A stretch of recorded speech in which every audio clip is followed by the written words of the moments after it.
नमस्कार दोस्तों, स्वागत है आपका टेक्नो डिफेंस अपडेट पे। तो दोस्तों, भारत के डिफेंस सेक्टर और साथ में भारत के डिफेंस एक्सपोर्ट को लेकर एक बहुत बड़ी और साथ में बहुत अच्छी खबर सामने निकल कर आई है, जिससे हमारे डिफेंस सेक्टर को एक बड़ा बूस्ट मिलेगा। जैसा कि आप सबने देखा होगा कि विदेशों में कोई भी डिफेंस कंपनी है तो उन्हें सबसे पहले तो अपनी सरकार से परमिशन लेनी पड़ती है किसी भी डिफेंस इक्विपमेंट को एक्सपोर्ट करने के लिए। और दोस्तों, इसके बाद जो उनकी गवर्नमेंट है वे उन्हें इतना ज़्यादा जो फंड है वो भी नहीं देते हैं, वे अपने फंड से एक तरह से हथियार बनाते हैं। तो दोस्तों, इसी तरह का सिनेरियो कुछ भारत की डिफेंस कंपनियों के लिए भी बन चुका है, क्योंकि डिफेंस मार्केट एकदम गोल्डन चांस होता है किसी भी देश की डिफेंस इंडस्ट्री को एक अलग ही लेवल और साथ में एक बड़े लेवल पर खड़ा करने के लिए।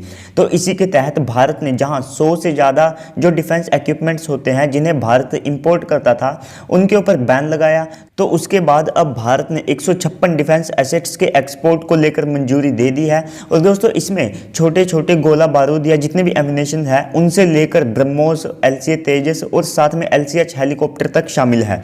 और दोस्तों, DRDO ने इसकी एक लिस्ट भी जारी की है, जिसके मुताबिक इसमें HAL के टोटल 19 प्रोडक्ट शामिल है। और दोस्तों, हो सकता है कि जिस तरह से HAL ने एरो इंडिया 2021 को डोमिनेट किया, तो इसी के साथ जो HAL है उनके जो प्रोडक्ट हैं वे एक तरह से बड़े होते हैं, तो कोई भी ताकतवर देश उन्हें बड़ी आसान से खरीद सकता है।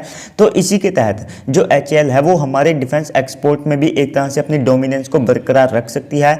और क्योंकि दोस्तों, आप सबको पता है कि ज़्यादातर बड़े सिस्टम HAL के ही होते हैं। और इसके बाद जो 41 सिस्टम है वे हैं आयुध, और साथ में जो फाइटर जेट के जितने भी टेक्नोलॉजी या सिस्टम्स होते हैं उनको इसमें शामिल किया गया है। 4 इसमें मिसाइलें हैं। इन 4 मिसाइलों में जो भारत की नाग मिसाइल है उसको भी शामिल किया गया है, जो कि एक एंटी टैंक गाइडेड मिसाइल है। और इसके बाद जो हमारे पास ब्रह्मोस मिसाइल है उसको भी इसमें ऐड किया गया है। और दोस्तों, जो भारत इसमें एक्सपोर्ट करेगा ब्रह्मोस को, तो देखिए दोस्तों, हो सकता है कि जो देश MTCR का मेंबर नहीं है तो हो सकता है उस देश को हम 290 किलोमीटर रेंज वाली ब्रह्मोस दे। अगर वो देश MTCR का मेंबर है तो हो सकता है 450 किलोमीटर रेंज वाली ब्रह्मोस भी हम उसे दे। हालांकि दोस्तों, जो डिफेंस एक्सपोर्ट होता है उसमें एक तरह से डाउनग्रेडेड वेपन ही दिया जाता है, तो 450 किलोमीटर रेंज वाली ब्रह्मोस के बहुत ज़्यादा कम चांसेस है। और दोस्तों, इसके बाद इसमें आर्टिलरी से ऑल इलेक्ट्रिक ड्राइव कॉन्फ़िगरेशन वाली ATAGS ये जो आर्टिलरी है इसको शामिल किया गया है। और दोस्तों, ये 52 कैलिबर गन है जिसकी रेंज 48 किलोमीटर है, जो कि इजरायली एथोस से भी ज़्यादा है, और इसकी एक्यूरेसी भी बहुत ज़्यादा अच्छी है। लेकिन दोस्तों, केवल एक टेस्ट जिसमें इसका जो एमिनेशन है उसमें कमी थी, तो इसकी जो इमेज है वो थोड़ी सी यहाँ पर ख़राब हुई है। हालांकि दोस्तों, इसे भारत सुधार सकता है, क्योंकि ऐसा नहीं है कि अगर एक बार इसमें जो फायर हो गया और वो अच्छे से फायर नहीं हुआ तो ये पूरा सिस्टम ही ख़राब है। ऐसे तो जो F-22 रैप्टर है, B-2 बॉम्बर जैसे एयरक्राफ्ट भी जो है क्रैश होते रहते हैं, तो इस कारण से पूरे सिस्टम को एक तरह से बेकार बताना तो ये तो गलत बात है।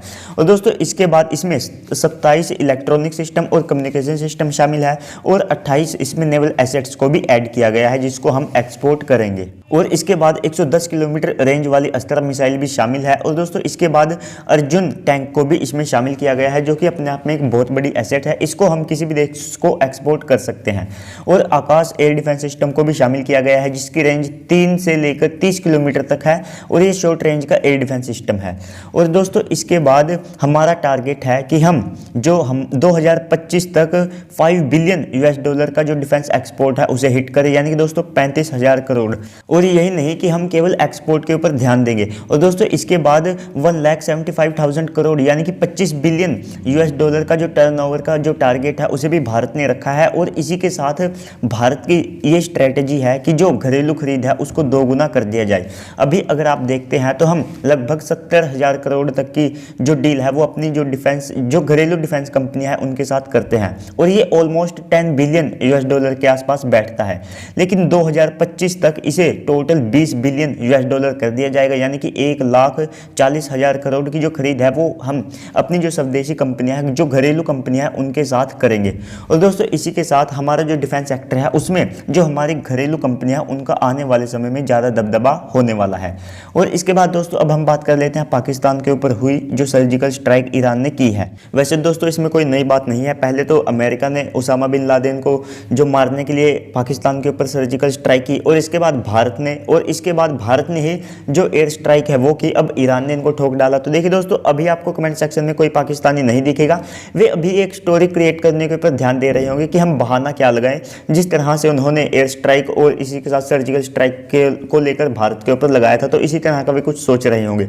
तो चलिए दोस्तों, आपको ये वीडियो कैसी लगी कमेंट सेक्शन में लिखना बिल्कुल भी मत भूलिएगा और साथ में चैनल को सब्सक्राइब करके बेल आइकन को दबा दीजिएगा ताकि आपको ऐसे ही डिफेंस से रिलेटेड जितनी भी वीडियोस है मिलती रहे। तो चलिए दोस्तों, आज की इस वीडियो में इतना ही, मिलते हैं अगली वीडियो में, तब तक के लिए गुड बाय, जय हिंद।